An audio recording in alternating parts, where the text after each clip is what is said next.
Before we get to the show, I just wanted to thank our sponsors. One of them is bagyourselfabillboard.com, which is this new competition where you can own a billboard right here on Old Street for 2 weeks and get like 1 million online impressions on top of that. So it's super cool. I'm actually going to submit it's super exciting. an application for Silicon Reel. You just do a 60-second video. You tell why your startup is the best in the UK. They select one, and then you literally own this space for like 2 weeks. So it's cool. You know, we've had so many people on here that have great ideas and great tech, but you know, if you don't get the word out, it's hard to get that traction. It's hard. So. Lots of noise to cut through. So So that's cool. You should do it too. Yeah. I think Lingos is going to do it. Any small business or startup who's been around for less than 5 years, check that out. So bagyourselfabillboard.com, 60-second video. So do that.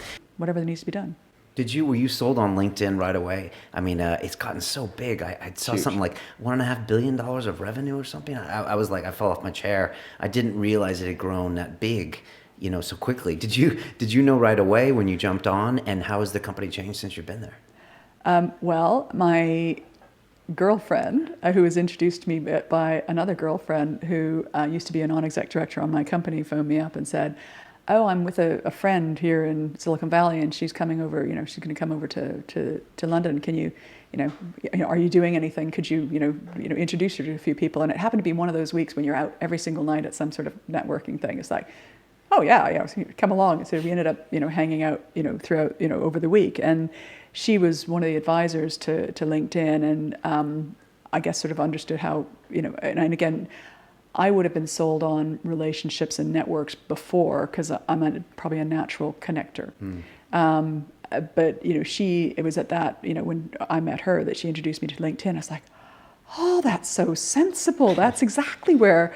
Why didn't it's so obvious? It should have existed before, and what a brilliant thing. So that was, I think, in December 2004. Wow, early days. 4 or 5, I can't remember exactly. So it's been around for 10 years.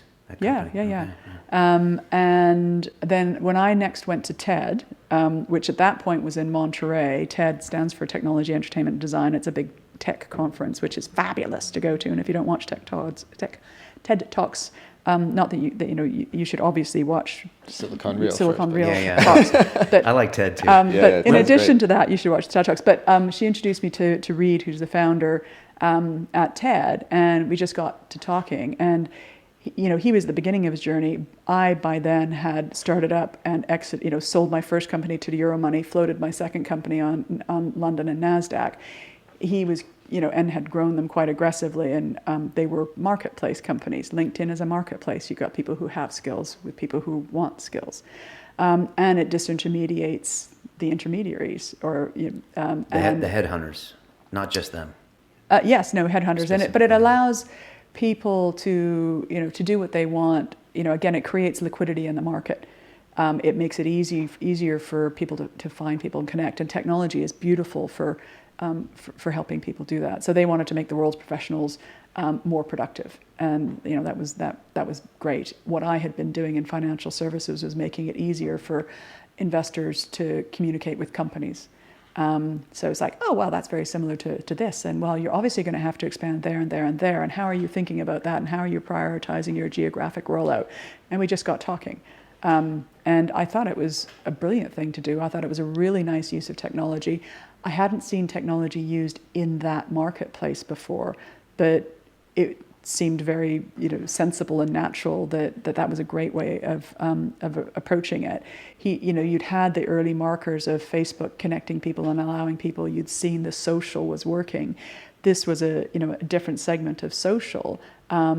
And I liked it better as a business, to be perfectly frank, because the depth of the information that you collect on the people and their skill set is phenomenal. Very, very deep. Not broad. It's very, very deep. You think 280 million users, and you've got what they've done for 20 years, who they know, their skill sets. That actually helps me find other people, and it helps people find me if I want to be found and if I'm looking for that. The other thing that I use it for is an online Rolodex. I love using it to keep track of people, particularly in our world of technology. Everybody changes, every little while. It depends on what type of person you are, how often it changes. But the old days when you had business cards, We didn't even exchange business cards. I know. In the old days, when you had business cards, how long were they before they were obsolete? Depends on how long the person stayed. And I also like the way of, I think that we navigate our world through our relationships by and large, and because they can help you, create your own future. The old days, 20, 30 years ago, when you would go to university or finish school, then you go to university, and then you become a lawyer or a doctor or or something else, and then you'd stay in that career forever. And there you were actually quite disempowered as a person, because it was your employer that decided where you went and how you did it. But now it's your skill set, and if you don't feel like staying at your first job for that long, you may morph into another one, and then you might create your maybe on your third iteration, 6 or 7 years out, you might create your first company, and you might go back to people you knew in university or high school or maybe the first company, and those relationships don't die. They stay. They're much stronger than the corporate link. So you've seen a change of power from corporations to people, and because of that, the relationships between people are stronger. And I think that trend is only going to increase